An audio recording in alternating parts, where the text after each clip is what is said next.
MI40 University, Ben Pakulski, Dr. Jacob Wilson. We have a hot topic today, ketogenic dieting. Everyone and his mom has at least heard about ketogenic dieting, and everyone has their own opinion, I guess. Some people think it's amazing, and some people think it's like terrible and you're going to kill yourself and you're building all this acid and you're going to die.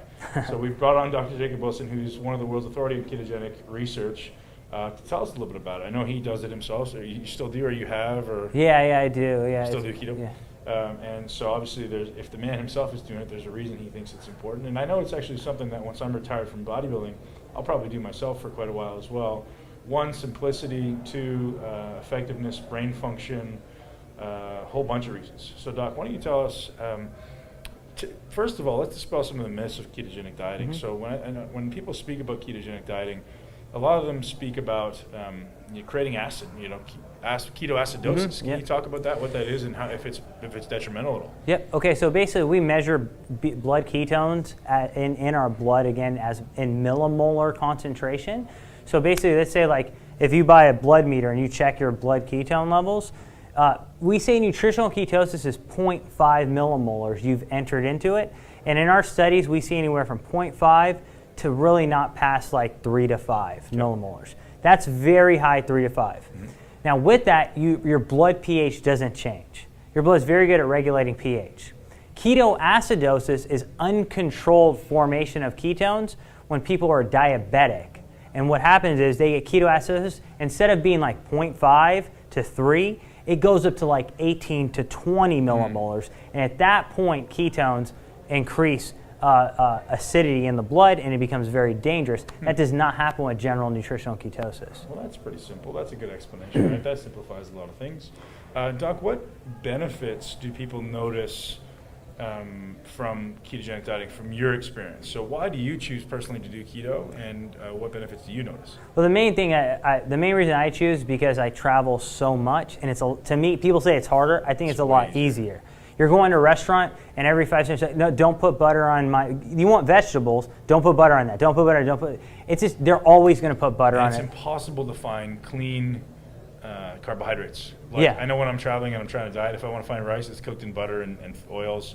And when you're eating high glycemic carbs, you don't want to have the butter, usually when you're prepping for a show. Or if I'm trying to find like a sweet potato or a baked potato or something that's like a good starchy carbohydrate, impossible. Where if I was just going keto, you'd be like, give me a burger and some bacon, like 100%. I'm good, and some veggies. 100%, yeah. Good. So it's so much easier, especially for people who travel a lot. Yes, absolutely. Exactly. So other than that, what are the benefits you see, maybe physically, psychologically? What motivated you, other than simplicity, to do ketogenic dieting? Well, the biggest thing that motivates me always with like bodybuilding and stuff like that is I realize, like when you look at studies, everyone sees the average. They see the mean. They don't look at what happened to all the subjects in the study. If you have 20 subjects, you're looking at the average and you're going, you try protocol, you go, why didn't it work for me? They don't look at that study and see that, 6 people in that study made no gains. One of them lost muscle. Right? So what I do is, it motivates me is to study different protocols for the bodybuilder that doesn't respond to this diet. Now ketogenic dieting is a tool. And everything that like we test in the lab, I got to know exactly what's going on with my own body. Absolutely. So that I can study it better. So that's kind of what really motivated me to get into it. And then I started to find all the other benefits and stuff. People were looking at clinical stuff as well. It seems to be beneficial as well. Sure, yeah. Mm-hmm. So here's the thing, man. I've done keto in my life, and I didn't like it. I'll be honest. In 2007, the guy I was working with at the time said, "We're going to put you on a ketogenic diet." I said, "There's no chance."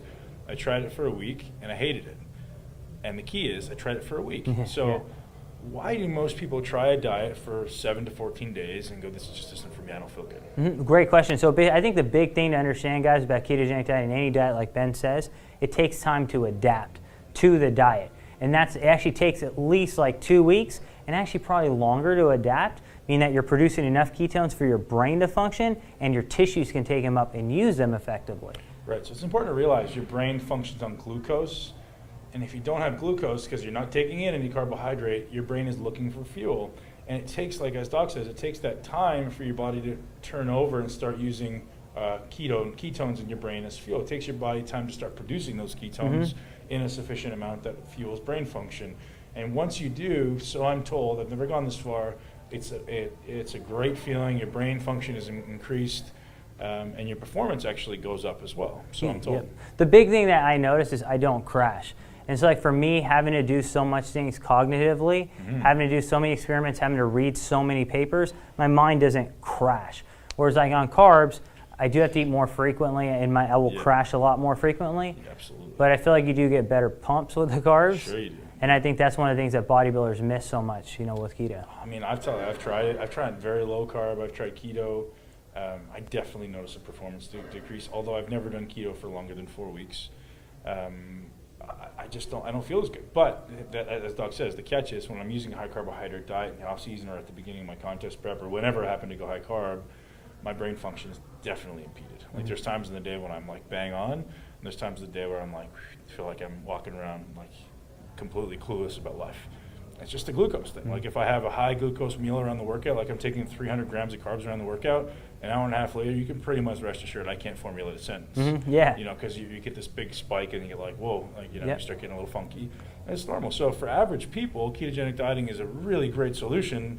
If you have a business or if you have to work, you have to be a normal functioning human being, normal functioning member of society. Like bodybuilders can fall down on their couch and nobody knows if they're retarded, right? That's probably why we get a bad reputation for being meatheads. But it's true. Like you actually get a little bit quasi-retarded for a little while. But performance-wise, I think it's better. So it's one of those trade-offs, right? Yeah. So that's one of the things that we're kind of looking into. Is the thing also too is like responses, like how people respond to dieting. Like I said in those studies, sometimes people can't lose fat on carbs. They can't. Right. We don't know why. They can't. For them, maybe if they switch up, maybe they can't use carbs very well. So a normal bodybuilder they can't use them very well, so they don't get a lot of good pumps. Right. Because they're not as insulin sensitive. Sure, yeah. And so for them, switching to a ketogenic diet, maybe they get better performance because they can actually up their calories on a ketogenic diet. I mean, I know when we start people here who are maybe 15 to 20% body fat plus, we'll actually start them on a keto diet for a while, get their body to adapt to using sugars, and just reintroduce it slowly. Yeah. And that may be another solution for some people to look at. Go really low carb for a while, let your cells become resensitized to it, and then reintroduce it, and then see the performance benefits that way. Because ultimately, ketogenic dieting long term, I think most people want to be able to eat some carbohydrates, want to be able to have a pizza from time to time, et cetera. So to say don't eat carbohydrates ever for the rest of your life is far-fetched for a lot of people. Sure. Especially people who aren't 100% in the fitness industry. So the thought being, by reintroducing carbohydrates, at least you teach your body how to use them when you eat them. Yeah, and I think that's something to that. And I think basically, like for example, that's why people talk about targeted ketogenic dieting, which needs to be researched, but possibly having some carbs like before your workout so you can maintain your ability to use them. And then maybe when you want to go have a pizza or something on a special occasion or a piece of cake, you bring up a good question there. So if I don't eat, say I go keto for 6 months, completely keto, no carbohydrate, will my body physically lose the ability to use carbohydrates as fuel? If you went keto for 6 months and you didn't have any carbohydrates, you would not be able to use carbs as effectively. No. What would that mean? That means like I'll basically eat carbs, means I'll get fat? Yes. It's exactly what that means. So it means just like it took time to get into a keto state, you now have to readapt to using carbs as fuel. So that is the biggest downside to become inflexible. You're basically able to use fat really good, not carbs. Well, so if I'm doing ketogenic diet, why isn't everyone doing ketogenic dieting walking around at 4% body fat? Well, calories still do make a difference. They enhance oxidation a lot, but your calories are still going to make a difference. One of the benefits of ketogenic dieting is it makes you more satiated, so you don't eat as much. Right. Yeah, so I would say that's why. So let's say theoretically, if I go on a ketogenic diet for 3 months, in a slight caloric deficit, 500 calories a day, will I get shredded with no exercise? Well, that's a really good question. If you know, because you're used to exercise as part of your metabolic rate, if you took someone who doesn't train, yes. Right. You think so? Well, they lose fat. And they might not lose as much muscle because the ketones spare muscle. That's one of the things that I actually talk about. If someone's going to go low carb, right, and not carbs, when they're dieting, I think when they're close to contest, like when they're around like 9%, they're in danger of losing muscle because their body fat's so low. But if their ketones were very high around that 9%, they wouldn't lose as much muscle. You hear it from the man himself, Dr. Jacob Wilson, Ben Bukolski, MI40 University. Out.